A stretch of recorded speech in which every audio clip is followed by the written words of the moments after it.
Hi, I'm Callum from Tyne Valley Motorhomes, and this is the handover of the Auto-Trail Imala 625 2021 model. So as we start, we'll walk around on the driver's side of the vehicle. Down here is your wastewater drain. So you go over a designated service bay on the site and drop your grey water, which is anything you've put down the plug hole. And obviously in the winter it's very important that you drain all water out the vehicle, so this would be one of the points, followed by your fresh water and then your boiler and then all your taps within the vehicle, which I'll tell you when I'm inside. So that would be one you drain off.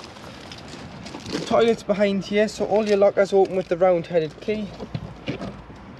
First of all, make sure that the blade is closed on the toilet, then you'll be able to lift and slide out.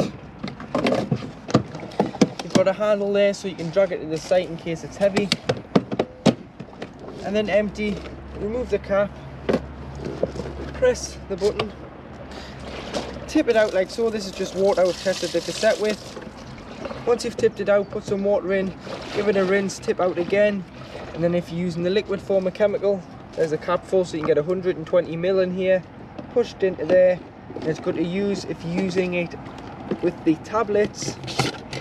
Pint of water in here, tablet down there, and then it's good to go back into the vehicle. Obviously do make sure you're using the right toilet paper with that as well, Motorhome Pacific toilet paper, otherwise your household stuff tends to swell, like your Andrex and so on. Next week you've got LPG, so liquid petroleum gas. This is where your gas bottles live, which are propane. So you can fit 2 propane bottles in here. Obviously first of all, make sure that they're tied in. This is just a test bottle we test the vehicle with. So you can get a gas spanner or adjustable wrench. It's a left-hand thread, then you need to nip it up. You turn on at the top of the bottle, press this black button here, which is just a crash valve to allow the gas into the regulator, and make sure that this crash valve, the orange toggle, is pushed in. And like I say, make sure it is strapped in when you've got it in place and turned off when travelling. Mains connectivity point, so this is where you took the vehicle up with 240 volt, and this will work all your 240 appliances like your plugs and stuff, and you'll be able to charge things inside the van. So what you do is you would get the hooker blade, lift it so it exposes the end, and then connect like so. Hook the vehicle up first, then walk to your power point on your site, and obviously do it in reverse when unhooking. You've got your locker here, so in here is just underneath your seat, so your leisure battery lives underneath there. Your boiler's underneath here, so when that's been on, under here it's lovely and warm. So your boiler holds 10 litres of hot water at any one time. In the winter it's very important that you drain it off, and to do so you just lift this toggle, and if you just look underneath the vehicle you'll see it come pouring out. Leave that in the up position during the time you've got the vehicle in storage or standing over the winter. Open all the taps within the vehicle, remove the shower head from the hose and allow that to lie in the shower tray, and obviously open the fresh and waste water on the outside and completely eliminate it of water. Otherwise, if there was water to be found in pipes and it cracks the boiler, the pipes or the tanks, it isn't covered under warranty as it's frost damage and it's user error. You've got your Truma vent cover here for your boiler, so just make sure that's obstruction free. And underneath, this is your fresh water drain. So this is if you've taken on any contaminated water or you're draining down for the winter, this is where you do so. Come to the back of the vehicle. The customer has fitted a bike rack to this, which I'll explain in a moment, but you've got your high level brake light and reverse camera. You've got your 4C bike rack, so you just slide that off and pull that forward. You can get 2 bikes on here. Wheels through here. These tie the spokes to the wheels, and then these through your cross bars. But like I said, this was an extra the customer paid for. They don't come standard with the bike rack. And then on the other side we've got storage, and there's your awning winding handle and your carpets. This customer's fitted an awning as well as an extra up there, so you can do it on the awning. Your water intake is here.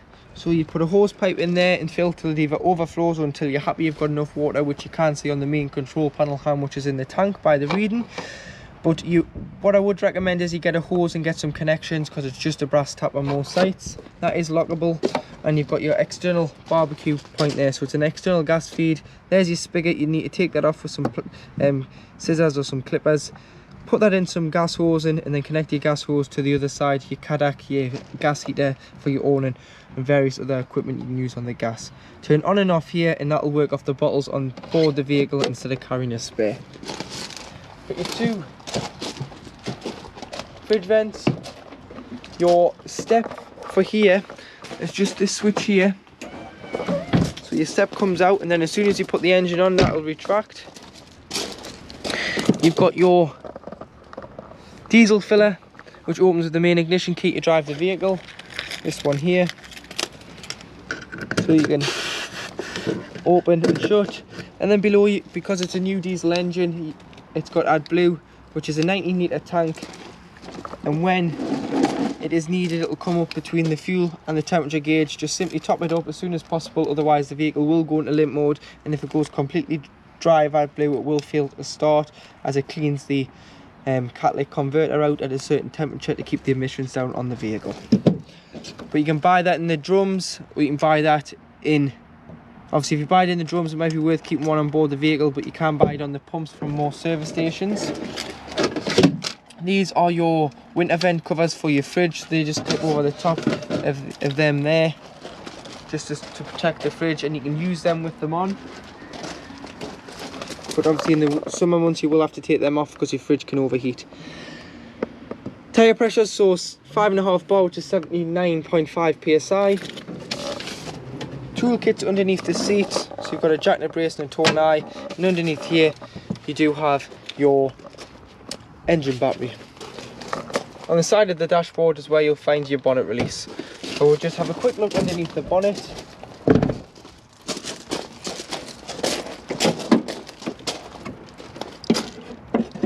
You've got your various fluids this side. So first one, screen wash, which is the main one you're going to need. Then this cover lifts off and you can fill your power steering fluid and your radiator fluid.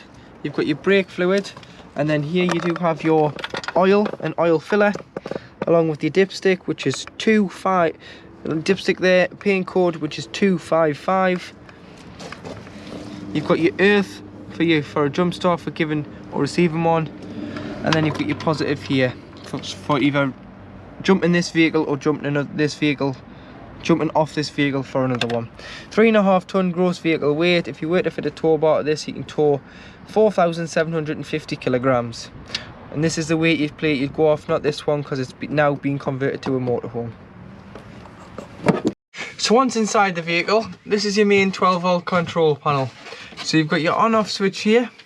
If you are hooked up, you will get mains 240 volt. If not, you will just be on 12 volt of your leisure battery. You've got your interior lights underneath, and then your water pump below that. All your interior lights are individually switched, so the switch is around the van, but you must have your pump on if you're using any water appliance, tap, toilet or shower. So you put it on, it'll pressurize, and then it'll cut out. On this side you've got your awning light, which is the light outside, and then on the little display there it'll tell you your levels. So it'll tell you fresh, which is saying it's 25% fresh water on board, 0 waste. If you click this button here, it'll tell you your select batteries, your leisure battery. You've got 13.5 volts in the leisure battery and it's charging. 12.9 volts in the vehicle battery, and then it goes back to the water. And obviously this indicates that you have a good level in the battery. Coming in here, you've got your Truma digital control panel. So you'd press and hold this to turn on. You'll get this screen, which is standby, and then you just press enter to open it up. So in the top left hand corner you've got a vehicle with a thermometer flashing of a motorhome. This is how hot you want the vehicle. So highest is 30 degrees, you can have it all the way down to off. So for this we'll just say 30 degrees, and you'd press save and that'll preset that to 30 degrees. Moving further along, you've got your water. So make sure you've got water in the tank first of all. You've got Eco, which is 40 degrees of heating your water, Hot, which is 60, and Boost, which will turn off the heating and prioritise the water. So for this we'll say hot. Then moving on, you've got your energy source. So you'd have gas on its own if you're wild camping and you weren't hooked up. You'd have a mixture of 1 kilowatt and gas, mixture of 2 kilowatts in gas. You'd have this in the winter if you are struggling to keep the vehicle warm quicker. You'd put this on, obviously get the vehicle at temperature quicker, or the water if you were in desperate need, as it's 2 sources, and it will reduce the heating time. Then you've got electric on 1 kilowatt. You'd use this abroad, or if you're drawing too much electric and tripping the vehicle out, you may want to turn to electric on 1. But on most camping and caravan sites around the country, you'd use electric on 2, just depending on what current they give you on the amps. Then in the top right hand corner you've got a fan. So this is just a 12 volt assisted fan. So you've got eco, high or boost. Obviously eco takes a smaller feed, high, and then you've got boost, which will just boost the heating around the vehicle. So for this we'll just say high, and you'll hear the fans whirring and blowing out the various ducting around the vehicle. Bottom left hand corner you've got a timer, so you can time the heating to come on and off. Once you've got a timer there, time for the actual time on this display panel, and then should you get a warning triangle in the middle, you'll go to the settings there, go to reset, press reset, it'll say preset, press again, and it will reset the control panel. You'll have to put the temperature, the water, the source and the fan back on, and then to lock your door you just push the chrome catch in. So now in your kitchen area, so there you've got 3 gas rings which are all lit, and 1 electric hot plate on this side. So do make sure you haven't knocked that and hook up the vehicle and not know that's on, as it will smash the glass with the heat. And obviously allow the gas rings to cool before you put the lid down the cooker hood. Below you've got your grill, so you may want to take the grill pan out when travelling. And below this you've got the oven, which is lit as well. So with the oven shelf, always make sure that the 2 lugs go at the back of the oven, which are these, as it's designed for the burner not to be blocked, as it requires air in there as well. But again, you can take that out when travelling, or you can wrap it up. You also have a light on there, and if you ever need any parts for your oven, your stickers here, oven, grill and hob. Underneath you've got your plugs for your hot plate and your fridge, and some storage in there,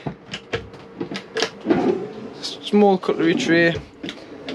To operate your Dometic styled fridge, you've got on and off here, mains electric when hooked up and on hook up, gas.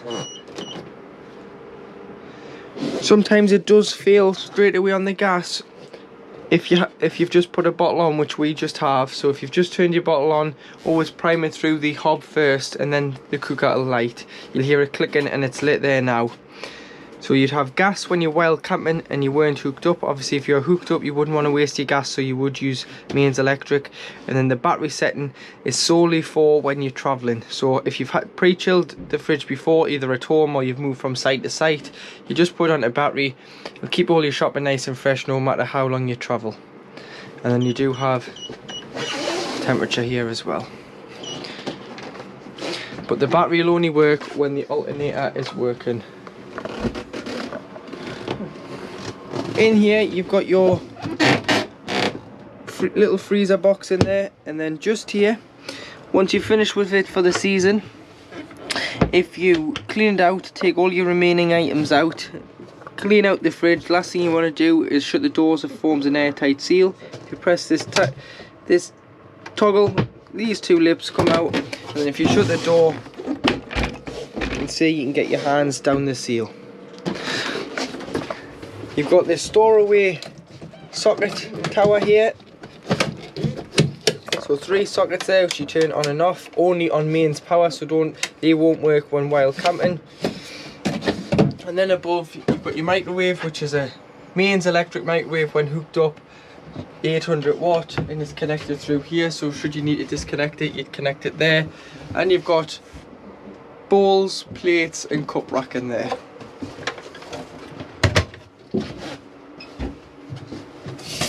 This is just to show you water is working, and it's getting warm there, the water now, so it's just to show that the boiler It's doing what it's meant to do. And opposite the kitchen area, you've got your wardrobe. So under here is very important. This is all your electrical unit. So you've got your main system shutdown button to stop any power drains, but if you do turn that off, your reversing camera and your head unit won't work. So if you're taking it out for a spin in the winter and you're wondering why the radio or reverse camera doesn't work and you've pressed this, that's probably why. You've got your mains, RCD and MCBs on mains electric, just like your house. So if you trip it out, try here before you try your site. And you've got all your 12 volt fuses which are listed on here, so it would be a good idea to carry some spare fuses with you. Sure. That's just to say that beeping is just off the fridge, just to say that the door is not shut properly, so it's just a warning, as I've just shown you how to put into the winterized mode. You've got a little toggle switch here for the solar select charger, so you've got up for vehicle battery and down for leisure battery, so you can choose where you want the charge to be. If you're using it, you can have it to the vehicle. If it's standing, if you're using it, you may want it to the leisure, and if it's standing, you may want it to the vehicle.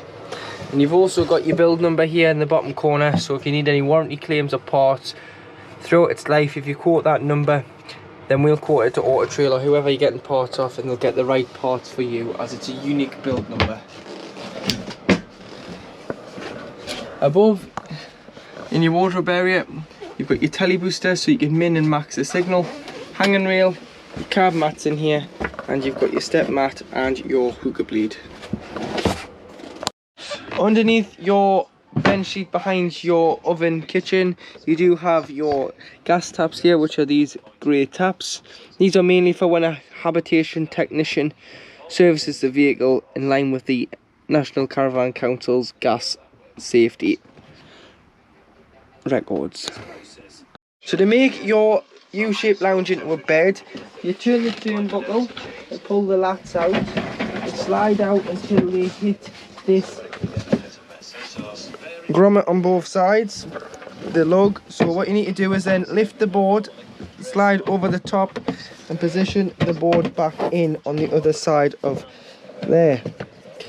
Once you've got it in, it stops it moving during the night, and then what you do is you use the backrests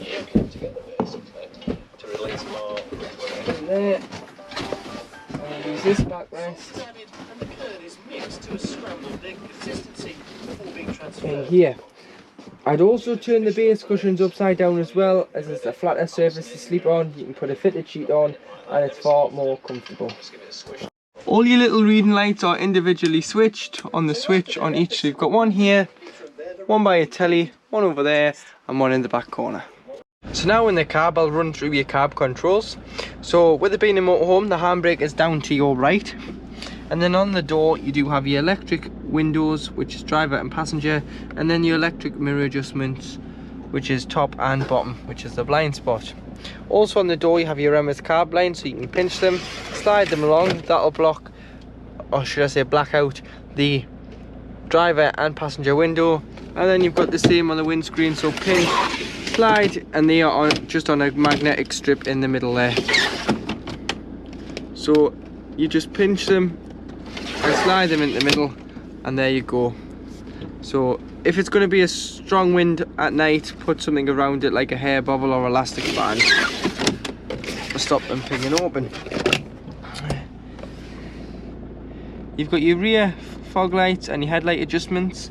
This customer has fitted a Vodafone 4615 category 1 alarm system to the vehicle.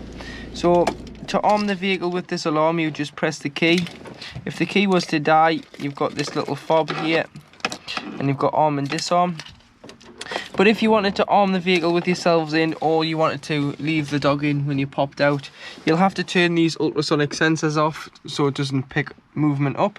And to do so, you'd put your key in, ignition on, ignition off within 6 seconds, press and hold. And as you can see, it's flashing red light. Once it stops flashing, the sensors have gone off. But then as soon as you start the engine, it goes back to default, and you would have to then do that every time you stopped. You've got your trip computer here on the end of your wiper stalk, which goes through here, and it'll tell you your average and consumption, your instant consumption, your travelling times, your distance travelled, and the time covered. Lights and indicators. Cruise control on the top, you'll get a little green light just in this bottom corner here telling you cruise control's on, and then you just push up to set. You can cancel with the brake or cancel on the end and resume there as well. We can go down for speed limiter.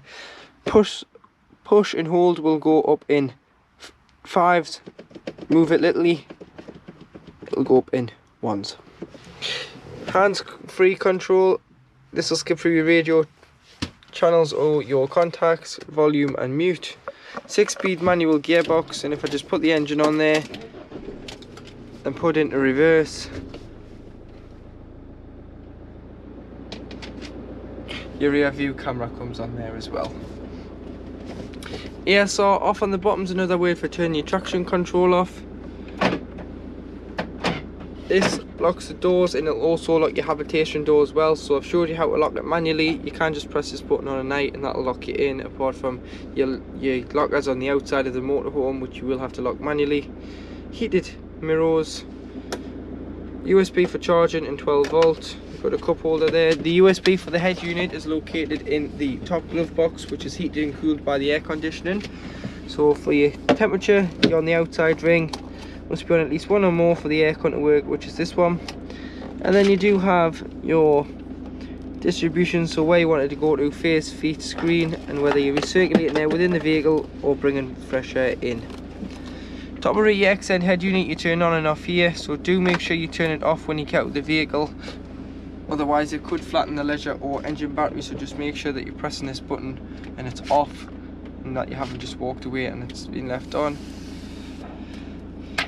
Your navigation chip's in the office at the moment, but that would go in the top there, and then you'll be able to press navigation and press on the bottom screen and press new address, and you'll be able to set that up. You've got FM, which is radio, which is FM. DAB, you go to DAB, then you go to present, and you can select 6, or you can go to list and find your channels. So there you can click national, Tyne and Wear, which is our regional channels, or you can go to the BBC channels. Bluetooth, you go to Bluetooth, you go onto your phone and find Accent.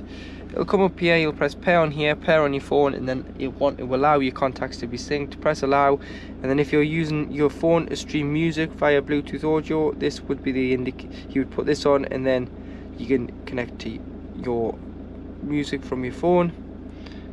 Scrolling along, USB will obviously work if you connect to USB, but your camera can be on permanently when driving forward.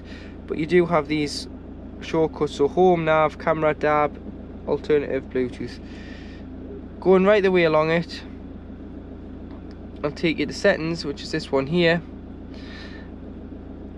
and this accent unit is XF270. If you go to other, you can download, if you put a memory stick in your laptop or computer and go on the website and download the latest software. Obviously this software is running 2.4. If there's a newer software, what you do is you put it into the stick, put the ignition on and press load software, and it will load it, and then obviously you can view your software versions just in case it gets glitchy or a bit slow.